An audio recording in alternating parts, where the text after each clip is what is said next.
สบายดีพี่น้องมื้อนี้ผมพอกับซองวดอนสาธุอีกแล้วเด้อมื้อนี้พากันอยู่วัดมหาโศกเนาะพี่น้องพาเอื้อยมาทำบุญเนาะพี่น้องเนาะเพิ่นใกล้จะกลับประเทศไทยแล้วเพิ่นอยากมาทำบุญเนาะก็เลยพาเพิ่นมาเนาะพี่น้องไป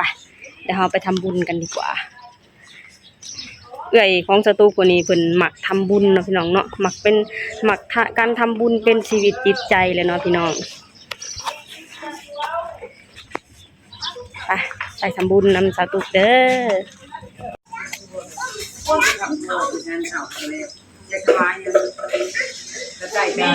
สันเขาพญานาคสวยเนาะพี่น้องเพิ่นก็เก่งในเฮ็ดเป็นมีผงด้วยผงบ่หรือแมงใหญ่เอามาฉีดหรือเปล่าเอาพรลูกศิษย์ย่ำเอาแบบนี้ก็ได้เลยสิอันนี้ไหว้พระเป็นวิธีวันเครื่องหวานเครื่องไหว้เพิ่นเนาะพี่น้องอันนี้พระพญานาค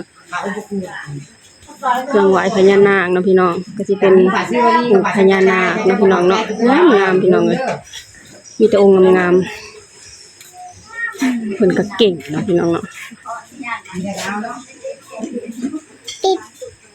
เด็กแปด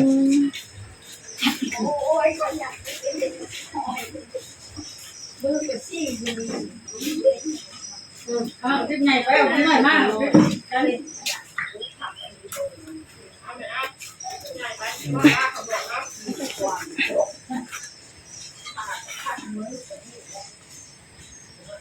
ไปเด้อ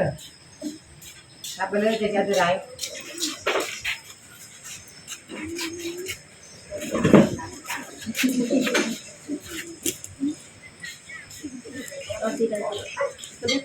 เอาจะเพิ่มลงจังเช้ากันบ่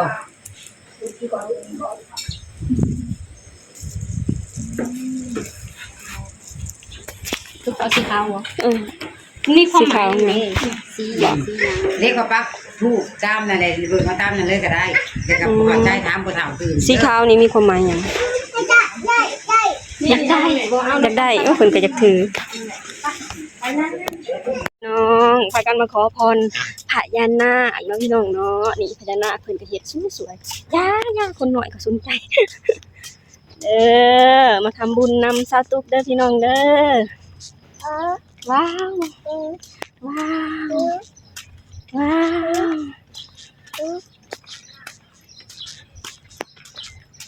เป็นครั้งแรกที่สาธุได้บูชา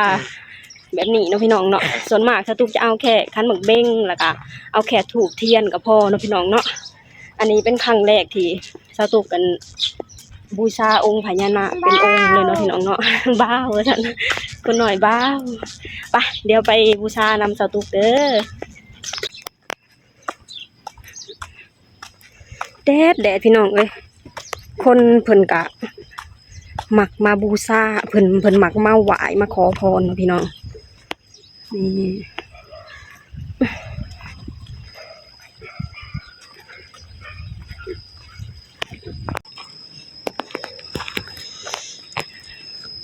องค์พญานาคโอ้ยมันมาไต่ถูกกันเนาะพี่น้องบ่แม่ไต่ย่านน้ำก็สวยสีเขียวมรกตพญานาค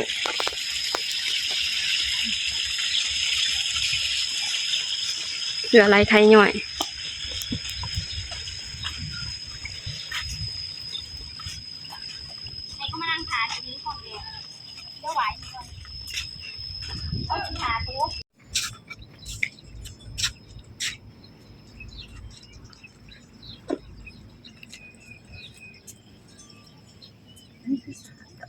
สองขางเลยป่ะ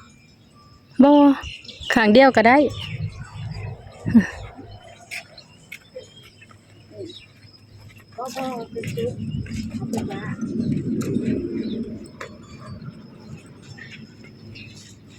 พิง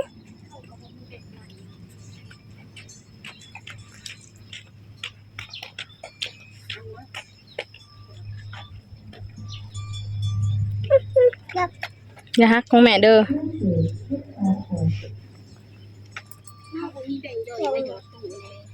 แบ่งย่อยกระจายเบิดล่ะ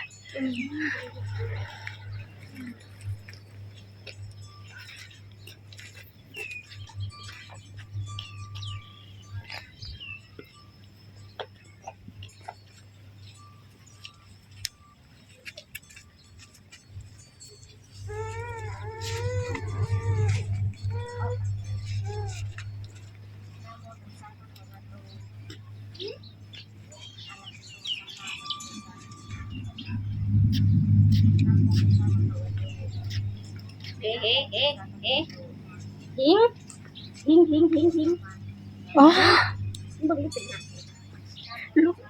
พิงพิงมาพี่มาน้ำป่าเด้อ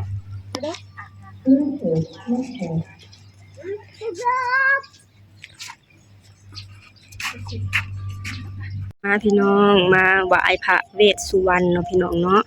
พระเวสสุวรรณนี่เพิ่นช่วยปกป้องคุ้มครองเกี่ยวกับเรื่องผีสางเนาะพี่น้องเกี่ยวกับเรื่องผีสางเนาะพี่น้องเนาะมาบูชาเพิ่นเลยเพิ่นหน่อย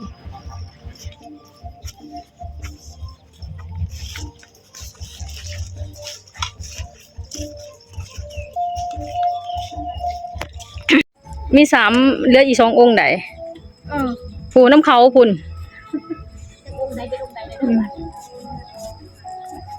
3องค์พุ่นแล้วเหลืออีก3องค์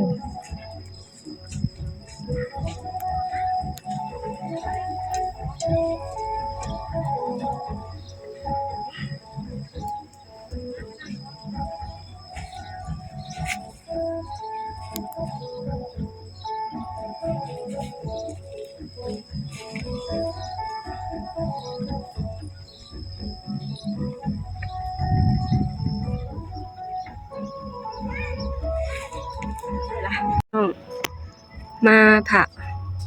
พระพิฆเนศ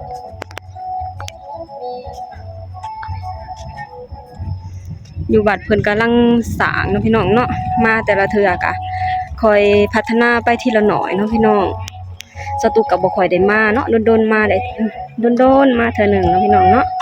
ทั้งบทเพิ่นจะมีอยู่5องค์เด้อจะมีอยู่5องค์เนาะพี่น้องเนาะองค์มีแต่องค์เหมือนแบบมีแต่องค์งามๆเลยพี่น้องฝีไม้ลายมือของสร้างเพิ่นนี่ก็ยอมรับว่าสวยงามนะพี่น้องเนาะมาเดี๋ยวเฮามาไหว้พระสาวลีเนาะพี่น้องเนาะพระสาวลี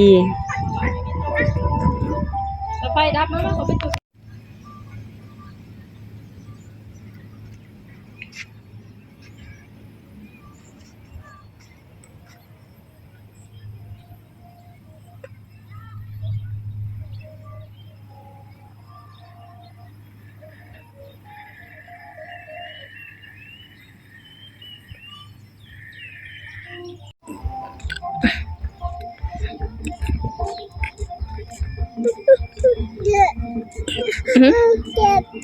แดดบ่พี่มาเอาเชือกแม่ปกไว้อะองค์สุดท้ายพี่น้องอันนี้เห็นเขาว่าเป็นพระลาวบ่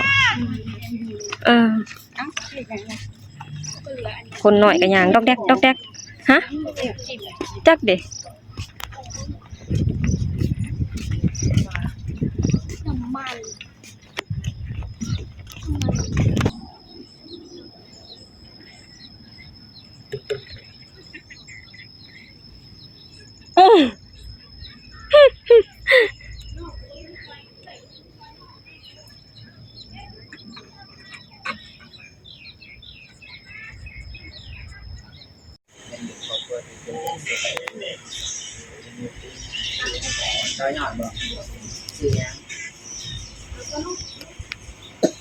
บ้าน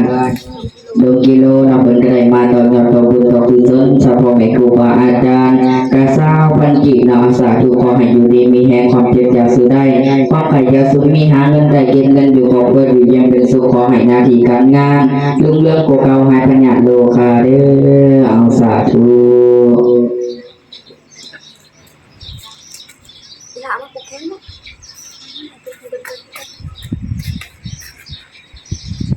ให้สุดให้ ให้ลูกให้ใครให้งานขอให้อยู่ดีมีแรงความเจ็บอย่าสู้ได้ความไข้อย่าสู้มีหาเงินได้เก็บเงินอยู่ครอบครัวอยู่เป็นสุขเด้อสาธุให้สุขให้สุขให้ลูกให้ใจแข็งแรงตัวฟ้าเด้อขอให้มีความเจ็บอย่าสู้ได้ความไข้อย่าสู้มีหาเงินได้เก็บเงินอยู่ครอบครัวอยู่เป็นสุขเด้อสาธุ ไหว้พระแล้วเรียบร้อยแล้วไหว้ไปนำขุบเด็กหน่อยไปนำเนาะพี่น้อง เด็กหน่อยก็กำลังดื้อแท้ๆวนอยู่จังซะเป็นพระที่ศักดิ์สิทธิ์เนาะพี่น้องเนาะประชาชนเพิ่นจะมักมาเนาะพี่น้องอยู่ใกล้เพิ่นก็จะพากันมาเนาะถามทีถามทางกันมาว่าซั่นอยู่แถวใกล้เนาะเพิ่นมีลูกศิษย์ลูกหาหลายเนาะพี่น้องเนาะชื่อว่าวัดมหาโศกเด้อโอเคการทำบุญของสตุกะแล้วเด้อมื้อนี้ก็สตุกะจะขอจบคลิปลงเท่านี้ก่อนเด้อฝากให้พี่น้องช่วยกดไลค์กดแชร์กดติดตามให้ช่องว่าดอนซาวทุกเด้อพี่น้องสบายดีสวัสดีค่ะ อาจารย์สหสิทธิ์ พี่น้อง